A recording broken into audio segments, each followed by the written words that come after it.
Abrir aí a nossa Bíblia na carta do apóstolo Paulo aos Filipenses, lá no capítulo de número 3. E hoje nós vamos encerrar o capítulo de número 3 e dar início ao último capítulo aí da nossa carta, já caminhando aí para os finalmente dessa exposição, faltando aí só o restante do capítulo de número 4. Nós vamos ler do verso 17 até o verso de número 1 do capítulo de número 4. Filipenses 3, 17 até o verso 1 do capítulo de número 4.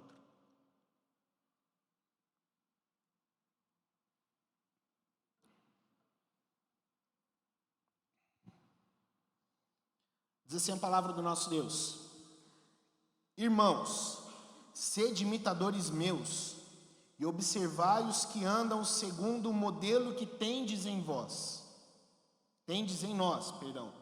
pois muitos andam entre nós, dos quais repetidas vezes eu vos dizia, e agora vos digo até chorando, que são inimigos da cruz de Cristo. O destino deles é a perdição, o Deus deles é o ventre, e a glória deles está na sua infâmia, visto que só se preocupam com as coisas terrenas.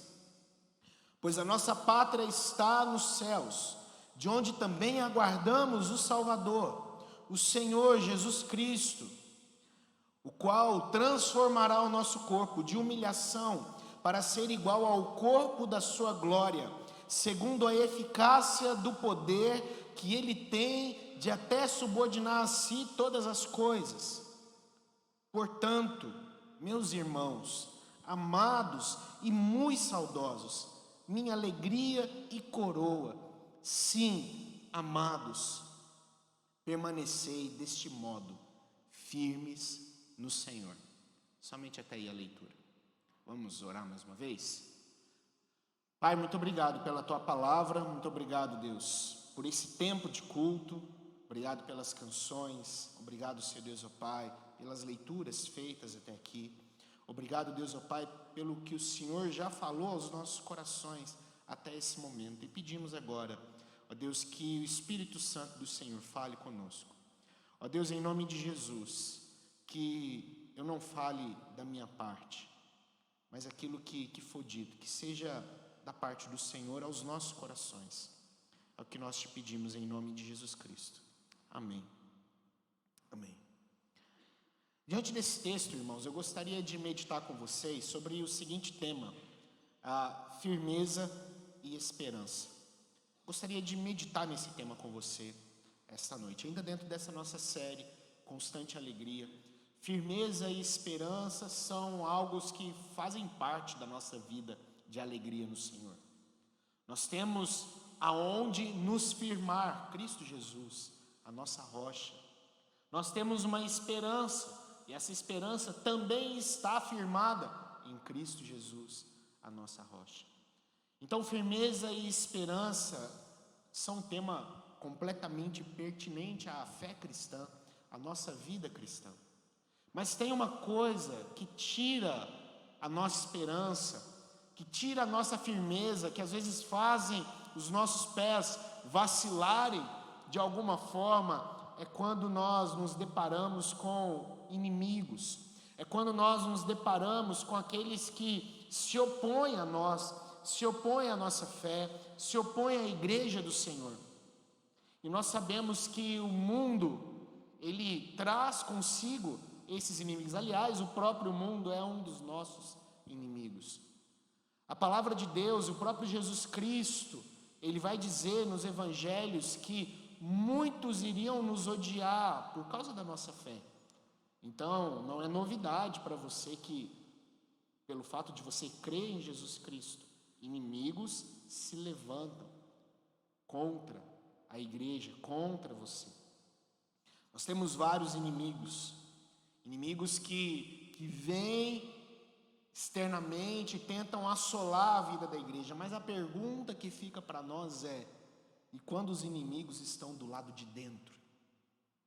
E quando os inimigos estão entranhados em nosso meio? Quando esses inimigos, eles estão, de certa forma, escondidos, de certa forma, eles estão no nosso meio, sorrateiros. Às vezes a gente nem percebe,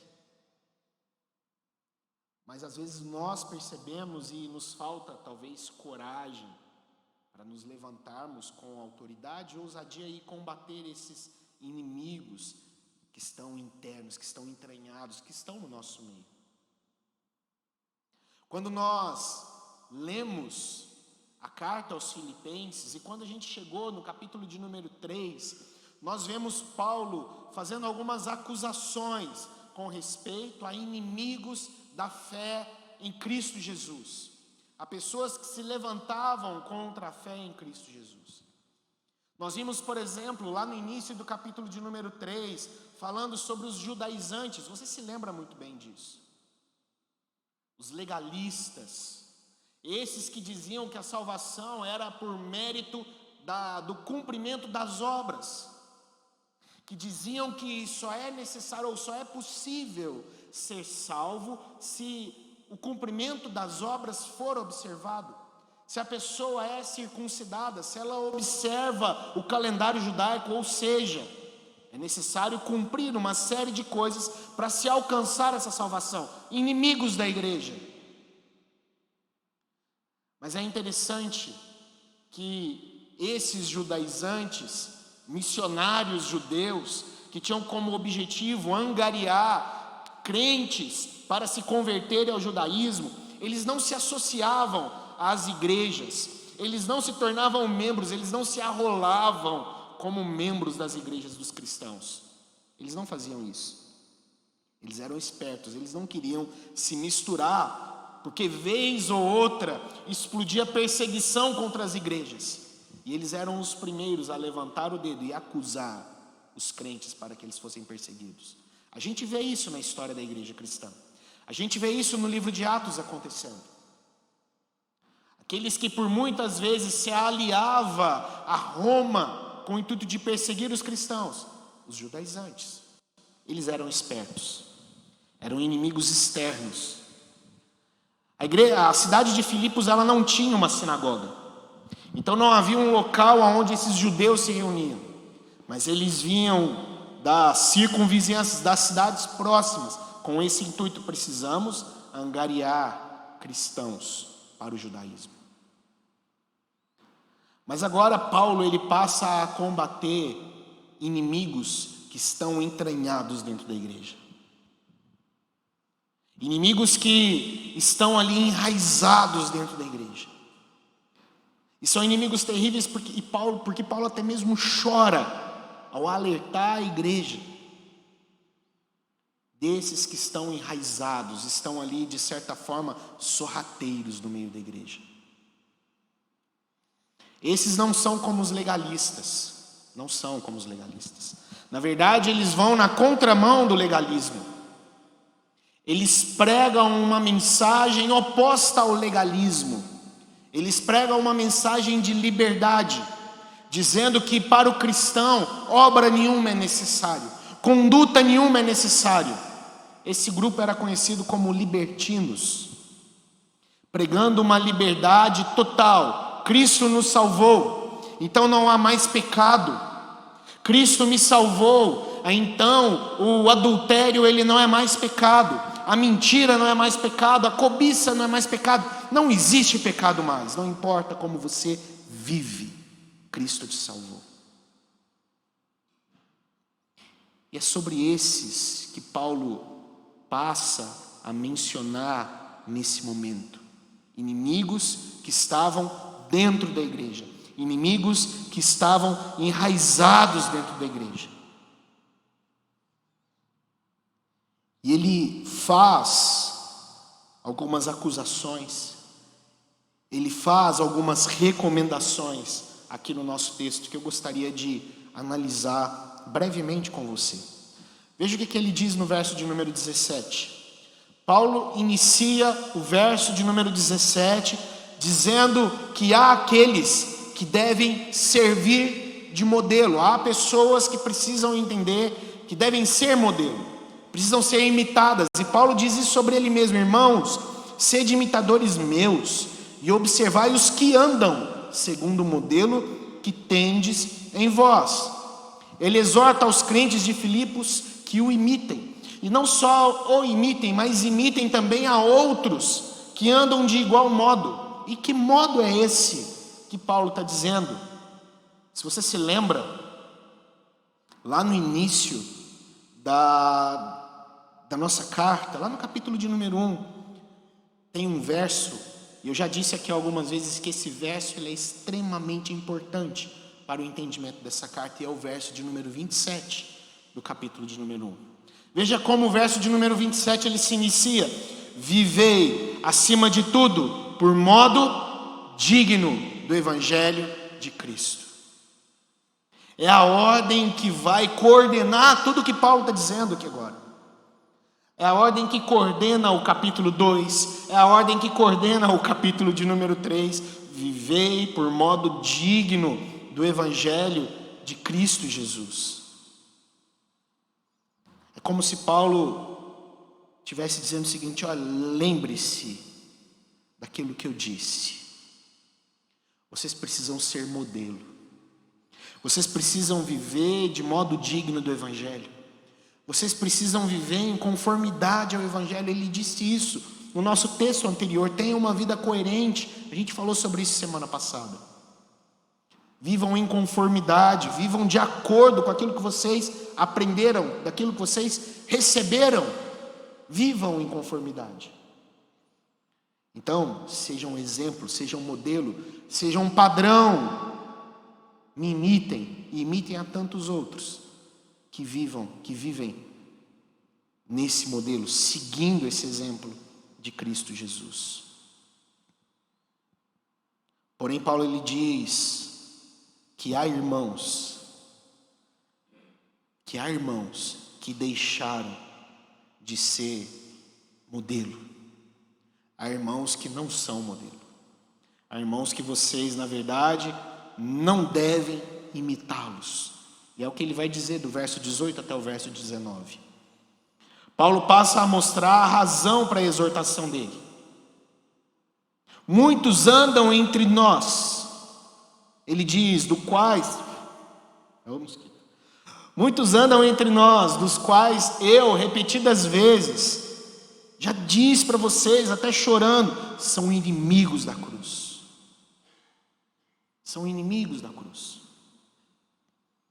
Simplificando o que Paulo está dizendo aqui no verso 17 e 18, juntando tudo isso aqui, parafraseando ele, é como se ele dissesse o seguinte: irmãos, imitem a mim e a outros que seguem o mesmo modelo, pois no meio de vocês há alguns que não devem ser de forma alguma imitados. Há uns que na verdade vocês precisam fugir dessas pessoas. Olhem para mim e olhem para esses que querem ser como Cristo. Olhem para esses que querem viver de forma digna do evangelho de Jesus. Olhem para esses irmãos.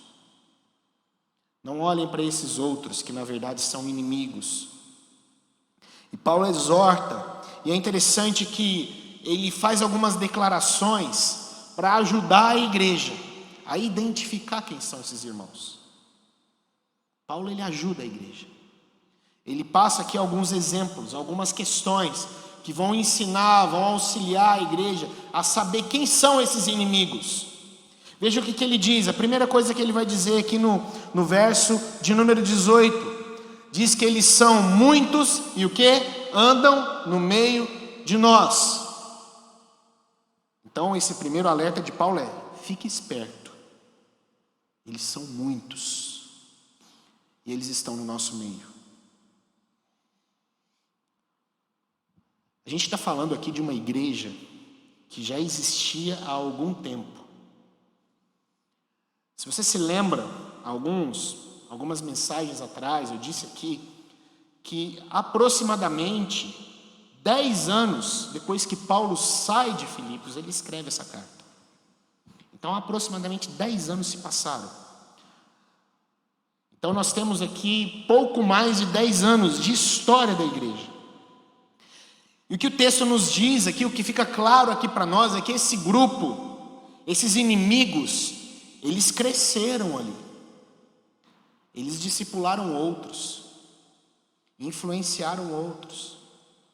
Pessoas caíram na mensagem desses inimigos, se deixaram levar por esses inimigos. A mensagem deles progrediu no meio da igreja, cresceu no meio da igreja. Paulo diz, eles são muitos, eles estão no nosso meio. Então fica de olho aberto. Eles estão no nosso meio. Ele continua dizendo, segunda coisa que ele nos diz, são muitos, andam entre nós, e eu já disse várias vezes que eles são o quê? Inimigos da cruz de Cristo. O que isso me mostra? O fato deles serem numerosos não quer dizer que eles estavam certos. É o que Paulo deixa claro aqui. Aquele papo de que a voz do povo é a voz de Deus não existe. Paulo deixa isso claro. Eles são muita gente, mas o fato de ser muita gente não quer dizer que eles estão certos. Não quer dizer que a mensagem deles deve ser ouvida. Não quer dizer que o exemplo deles deve ser observado, imitado. Muito pelo contrário, fuja deles. É o que ele está dizendo. Não é porque eles são muito, que eles são boa gente. Primeira coisa que ele nos mostra aqui. E o apóstolo aqui, ele é direto ao dizer que eles eram inimigos da cruz de Cristo. E o que quer dizer ser inimigo da cruz de Cristo? Ser inimigo da cruz de Cristo quer dizer que todas as implicações, toda a simbologia da cruz, toda a simbologia que a mensagem da cruz traz para a igreja, esse grupo diz, não aceitamos. Ou seja, o que eles estão rejeitando? Eles estão rejeitando o negar a si mesmo. Eles estão rejeitando o morrer para o mundo. Eles estão rejeitando o crucificar a carne. Eles estão rejeitando o abandonar a vida imoral. Nós não queremos. Somos inimigos da cruz e da mensagem dessa cruz, da simbologia dessa cruz. Isso para nós não serve. Crucificar a nós mesmos, morrer para o mundo, abandonar a vida imoral, nós não queremos isso. Eles negam a cruz de Cristo, rejeitam a cruz de Cristo, e toda a mensagem, toda a simbologia, todas as implicações. Eles se opõem totalmente ao ensino de Jesus, eles se opõem totalmente ao ensino do próprio Paulo, que é o ensino da santificação, que é o ensino de uma mudança de vida, que é o ensino de que Cristo morre na cruz para nos libertar de nossas paixões mundanas. Eles negam a mensagem da cruz. Terceira coisa que nós aprendemos sobre esse grupo, são inimigos, né? São muitos, estão entre nós, são inimigos da cruz, mas Paulo diz, o destino deles é a perdição. A terceira coisa que nós percebemos sobre esse grupo, perdição é destruição. Mas eu gostaria que você entendesse que Paulo não está pregando aqui uma aniquilação dos ímpios. Por que eu quero frisar isso? Porque tem pessoas, tem correntes, tem denominações que entendem que os ímpios, lá no final dos tempos, eles vão ser aniquilados. Eles vão deixar de existir. A Bíblia não ensina isso e Paulo não ensina isso. O que a Bíblia nos ensina é sobre a perdição eterna. O que a Bíblia nos ensina, o que Jesus nos ensina, é sobre a condenação eterna. E é isso que Paulo está dizendo. Paulo não está dizendo que os ímpios, eles um dia serão totalmente exterminados, não. Ele está dizendo que o que os aguarda é a perdição eterna. O que os aguarda é a condenação eterna, ou seja, o que espera esse grupo, nada mais, nada menos é que o inferno. É isso que Paulo está dizendo aqui. O que aguarda esses inimigos da cruz, esses que estão aí no nosso meio, estão negando a mensagem da cruz, o que espera para eles? A passagem de régua é o inferno. Não tem outro caminho, não tem outra direção, não tem outro fim a não ser esse. Perdição eterna, condenação eterna. É para isso, é para esse fim que eles estão agora caminhando. Esses que rejeitam a mensagem da cruz, que rejeitam a conduta que condiz com a mensagem da cruz, foram destinados por Deus ao inferno. É o que os espera, é o que os aguarda, diz Paulo. E ele continua, quarta coisa que a gente aprende aqui sobre eles: o Deus deles é o ventre. Essa frase ela é interessante. E repare aqui que ele faz uma associação interessante. Ele associa Deus com o ventre. Entenda que esse Deus que Paulo usa, ele não está dizendo aqui do nosso Deus. Ele não está dizendo aqui do Senhor. Tanto é que na sua Bíblia Deus está com letra minúscula. Paulo ele está falando aqui sobre algo que, uma divindade, ou algo que de certa forma é adorado, é venerado. É sobre isso que ele está falando. Paulo está falando sobre esse Deus aqui. Eles nos levam ao entendimento de que é alguém que se venera, é algo que se venera, é algo que se adora, é alguém que se adora, alguém que você tem o interesse de adorar, alguém que você tem o interesse de satisfazer. É isso que Paulo está dizendo. É esse tipo de Deus. É alguém que é alvo da sua adoração, ou é algo que é alvo da sua adoração. É sobre isso que ele está dizendo. E é importante a gente perceber isso, porque às vezes a gente tem um entendimento de idolatria meio que deturpado. A gente acha que idolatria é simplesmente se curvar diante de uma imagem, mas idolatria vai além disso. A idolatria ela vai além disso que a gente entende por simplesmente venerar uma imagem. Isso não resume idolatria. Na verdade, idolatria é o colocar ou entronizar ou venerar ou satisfazer algo que se tornou para mim, que se tornou para você maior ou igual a Deus. Isso é idolatria. Então tudo aquilo que você venera, tudo aquilo que você adora, tudo aquilo que você coloca, tudo aquilo que você se curva, e isso para você é maior ou igual a Deus, é idolatria. É disso que Paulo está falando aqui. João Calvino diz algo interessante. Ele vai falar que o nosso coração, o meu coração, o seu coração é uma fábrica de ídolos. Se tem alguma coisa que você sabe fabricar muito bem, é ídolos. São vários. Talvez você é um desses. Talvez você é o seu próprio ídolo. E o que Paulo está nos ensinando aqui é que o Deus desses aqui, desses que estão no meio, o Deus deles é o ventre. A ideia de ventre aqui, essa talvez a região do estômago, é basicamente isso que a palavra grega quer dizer para nós. Não está dizendo aqui que o Deus desse povo aqui, ou a grande vontade desse povo aqui era comer muito, que eles praticavam um pecado de glutonaria. Pode até ser que também estava incluso, mas não se resume somente a glutonaria ou comer bastante, não se resume só a isso.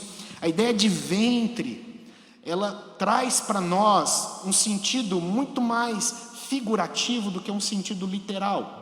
A ideia de ventre aqui é um local de satisfação, é um local onde as nossas necessidades elas são satisfeitas. Paulo está dizendo que o Deus deles é a sua própria satisfação. O Deus deles é o satisfazer o próprio corpo. O Deus deles é o satisfazer as próprias vontades. Eles veneram isso, eles adoram isso, eles idolatram satisfazer os seus próprios desejos. É isso que eles querem. Esse é o intuito do coração deles. Essa é a adoração deles. Esse é o culto deles. É um culto do próprio corpo. É um culto da satisfação própria. É um culto do prazer. É um culto do se tornar satisfeito. E somente isso. A ideia do que Paulo nos diz aqui sobre esse Deus ser o ventre, criando aqui um contraste com a adoração verdadeira, com o culto verdadeiro. do viver de modo digno do Evangelho. Como ele disse, ele cria esse contraste. Esses libertinos, eles tinham o corpo como objeto de culto deles. O que importa, já que fomos salvos já, agora vamos satisfazer as nossas vontades. Vamos satisfazer os nossos corpos. Vamos satisfazer os nossos desejos, é isso que importa. E o texto nosso caminha, ele diz o seguinte: o Deus deles é o ventre, e a glória deles está na sua infâmia. Veja que interessante o que ele diz. Infâmia aqui é o mesmo que vergonha. E a ideia dessa infâmia, trazendo o sentido para essa palavra, é um ato que deveria trazer vergonha. É isso que Paulo está dizendo. Aquilo que deveria ser para eles vergonha, se tornou motivo de glória para eles. Aquilo que deveria causar tristeza no coração deles, se tornou motivo de alegria. Aquilo que deveria gerar no coração deles lágrima, tornou-se sorriso. É isso que Paulo está dizendo. A glória deles é a infâmia. O que envergonha se tornou para eles o júbilo, se tornou para eles a satisfação, se tornou para eles a alegria. O que deveria gerar vergonha no coração desse povo, gera agora um motivo de alegria, de glória. Eles se vangloriavam, eles contavam vantagem pelo fato deles serem livres. E diziam: olha, vocês precisam ser livres como a gente. A gente não tem prisão mais. A gente faz tudo. Tudo é permitido, tudo é nosso. A gente pode fazer todas as coisas agora. A gente pode agir de qualquer forma agora. A gente pode ver qualquer coisa, a gente pode fazer qualquer coisa, a gente pode pensar qualquer coisa. Agora é liberdade plena. E eles contavam vantagem das suas vidas. Eles riam, contando vantagem daquilo que eles faziam para esses crentes que estavam ali na igreja de Filipos. E o texto continua dizendo: visto que só se preocupam com as coisas terrenas. Entenda uma coisa, querido, Paulo em momento algum, e a Bíblia em momento nenhum, vai nos dizer que desfrutar das coisas que nós temos nesse mundo é errado. A Bíblia não diz isso. A Bíblia não condena o fato de você poder apreciar uma boa comida, de você ter momentos de alegria com seus amigos, com a sua família, de você festejar. A Bíblia não condena isso. Muito pelo contrário. Quando nós lemos o livro de Eclesiastes, o Salomão, ele nos diz que isso é louvável, que é bom que o homem faça isso, que ele desfrute do fruto do seu trabalho. A Bíblia, em momento algum, ela vai dizer que esse tipo de atitude é errada. O que Paulo nos diz aqui no nosso texto é que a preocupação desse povo era só essa. Se tinha algo que tomava conta do coração deles, era só isso. A preocupação deles era só com as coisas terrenas. O que tirava o sono deles eram as coisas terrenas. O que, de certa forma, impulsionava a vida deles eram as coisas terrenas. Eles só pensavam nisso. Eles só falavam nisso, eles só comentavam sobre isso, mais nada.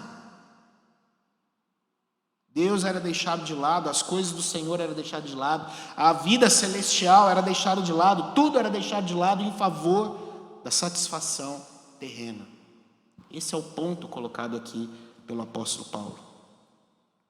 A gente pode sim se deliciar com várias coisas.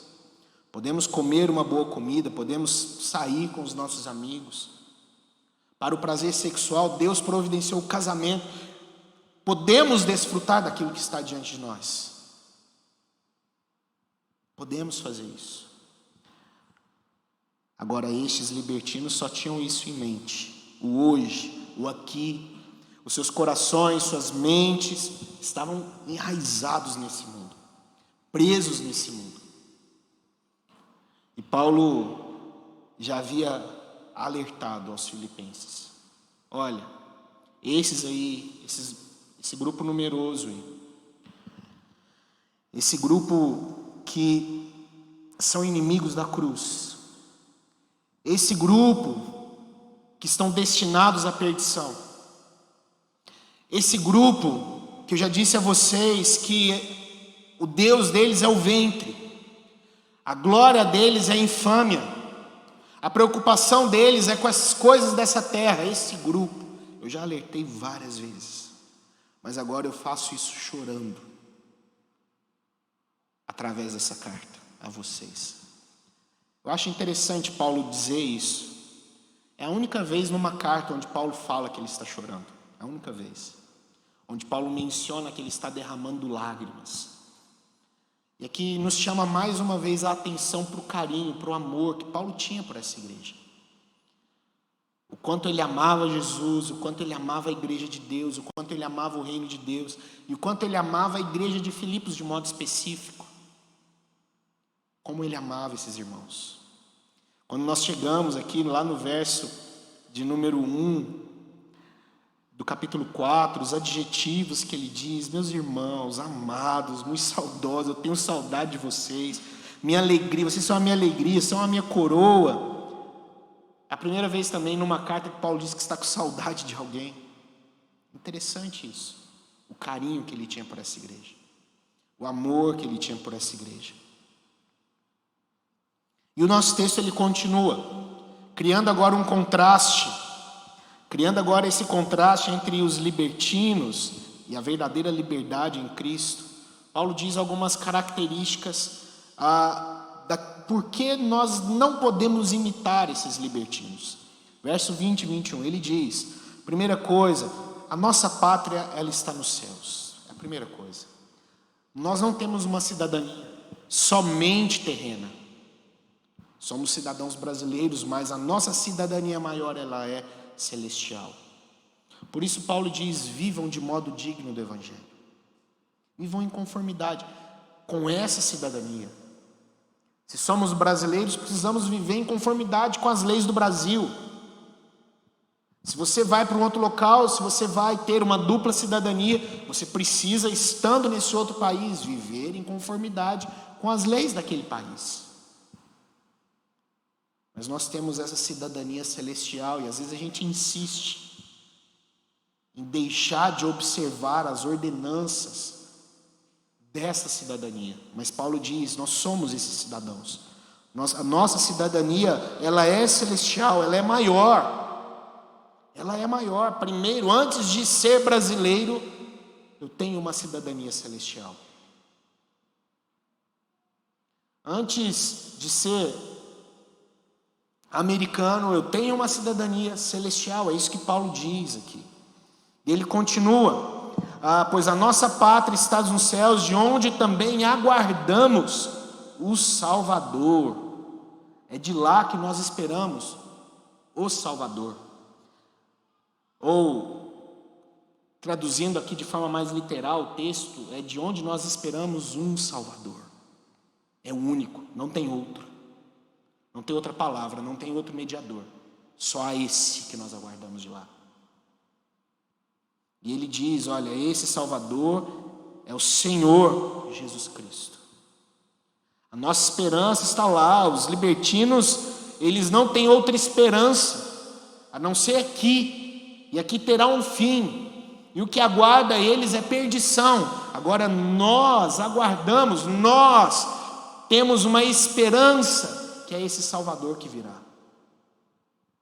Nós temos uma esperança maior, porque nós somos cidadãos de um reino maior.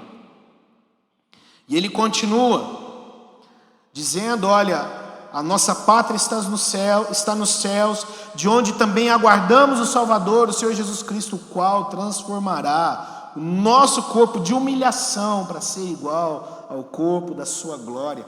Veja que interessante, os libertinos, eles adoram, eles cultuam esse corpo humilhado.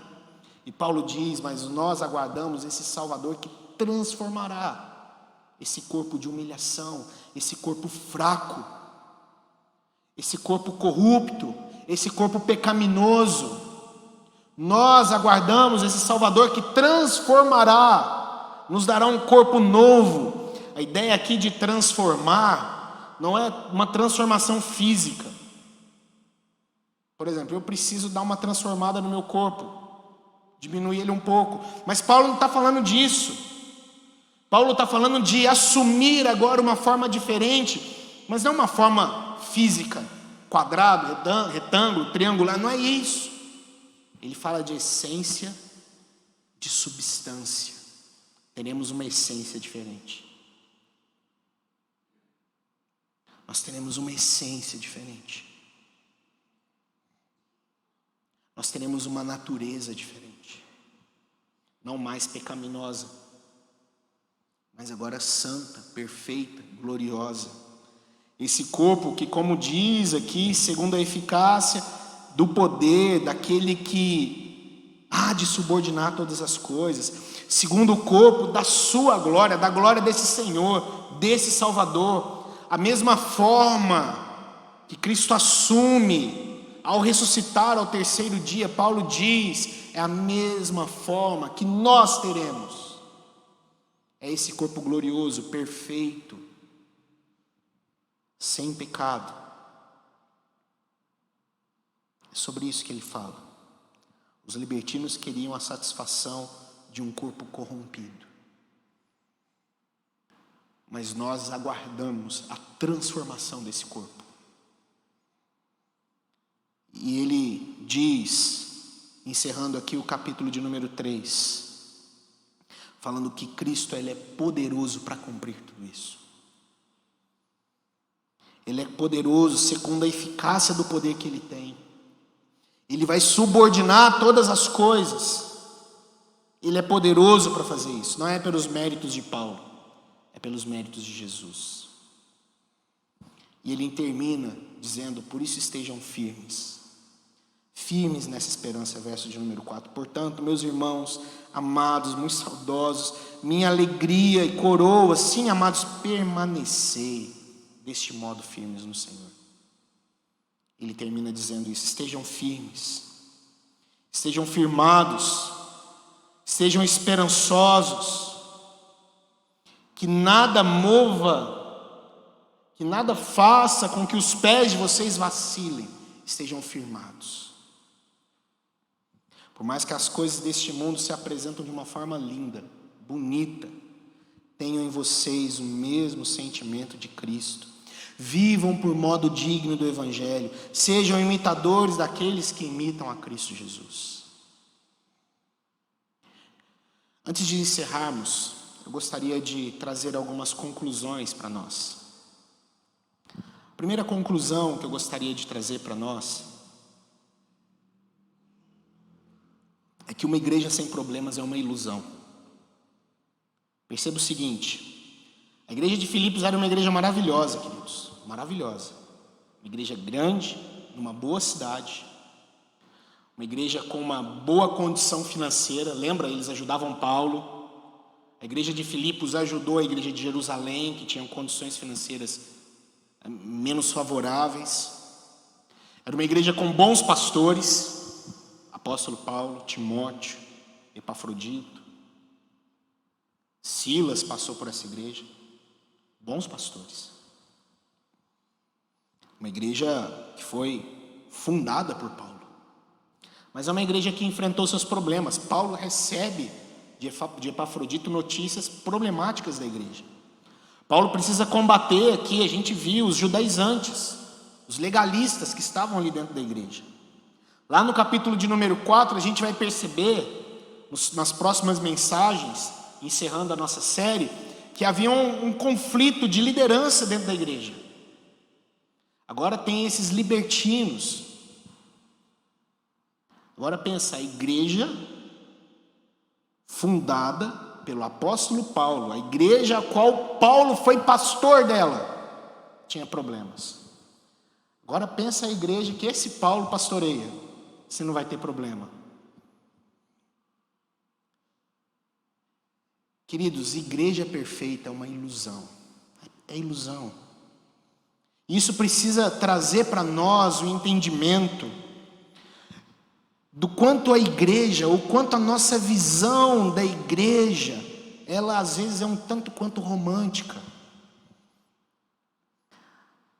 E é um romantismo meio que platônico, porque ele não vai ser correspondido. Porque a igreja ela não vai satisfazer esse intuito, esse pensamento que nós temos sobre a igreja. Ela não vai se satisfazer. A igreja é formada por gente pecadora. A igreja é pastoreada por pastores pecadores. A igreja é liderada por presbíteros pecadores. Os líderes dos nossos ministérios são pecadores.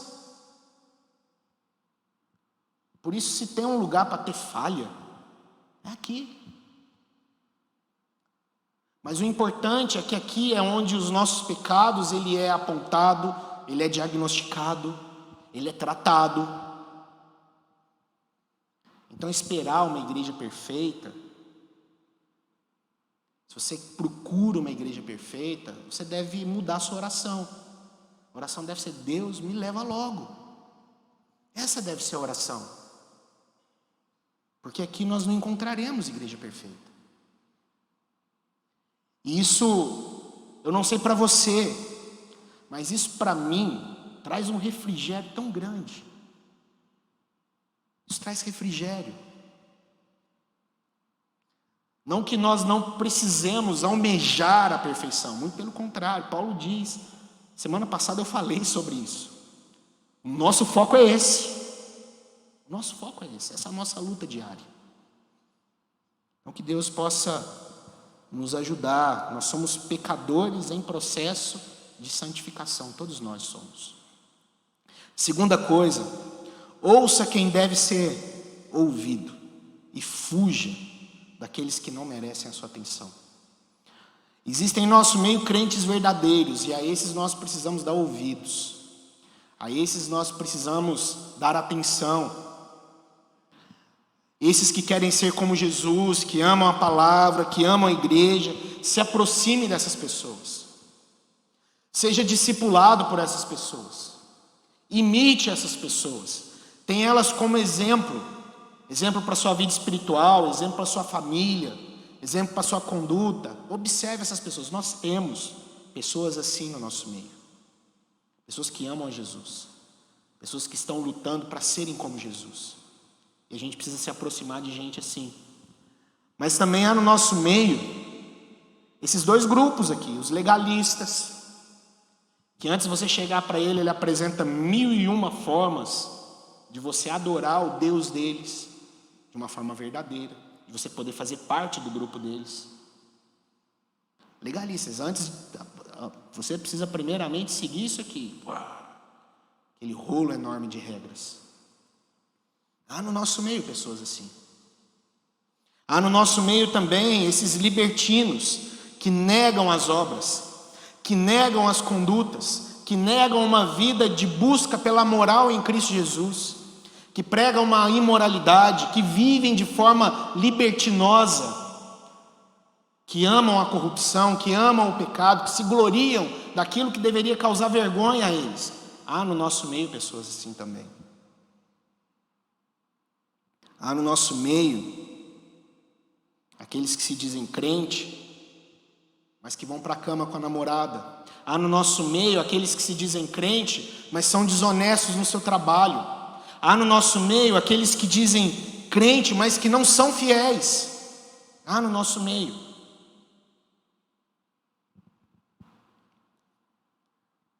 Na igreja de Filipos não eram poucos.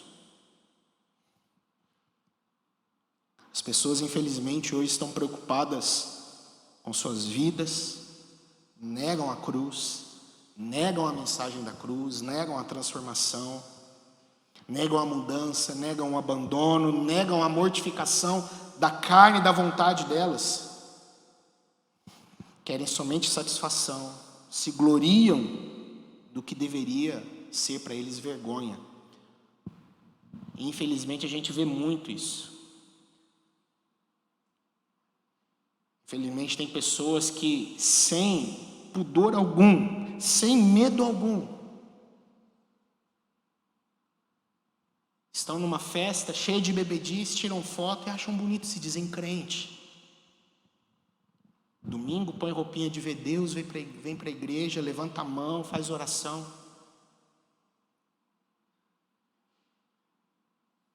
Não se envergonham do pecado.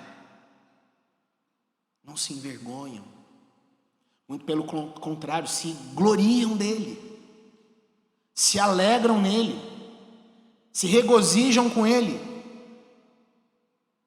Diz, olha, vive igual a gente. Seja como nós.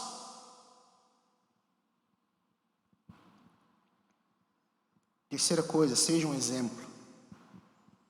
Não seja um legalista. Não seja um libertino. Não seja esse tipo de pessoa.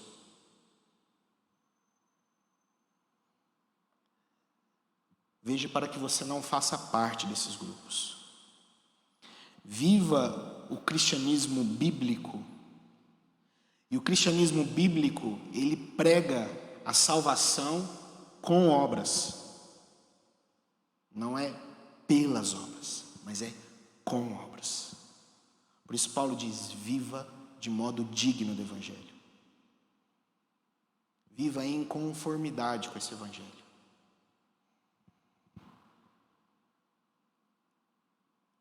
Entendendo que Cristo tem algo muito maior, tem algo muito mais importante, tem algo que é eterno para nós. Precisamos orar, a gente precisa orar, queridos. A gente precisa orar pela nossa igreja, para que Deus levante em nosso meio pessoas para serem seguidas, pessoas que vão dar bom exemplo. A gente precisa orar por isso. A gente precisa orar pelos nossos líderes. Ore pelo pastor de vocês, pelos líderes de vocês, pelos diáconos, pelos líderes do ministério que você faz parte. Ore por eles. Deus, que esses homens, que essas mulheres sejam um exemplo no Senhor. Ore por eles, ore para que você seja esse tipo de pessoa. A gente precisa orar mais para isso. Clamar mais ao Senhor. E por fim, esteja firmado nessa esperança final. Paulo diz que aqueles que são inimigos só têm um destino. Não há um outro caminho. Não há outro caminho. Por isso precisamos estar firmados em Cristo, firmados na cruz, na mensagem da cruz. Que Deus possa nos abençoar, queridos. Que Deus possa colocar em nosso coração essa esperança firme nele, em nome de Jesus. Amém? Vamos colocar de pé mais uma vez. Nós vamos louvar o Senhor, mais uma canção, e após iremos orar a Deus, encerrando nosso culto.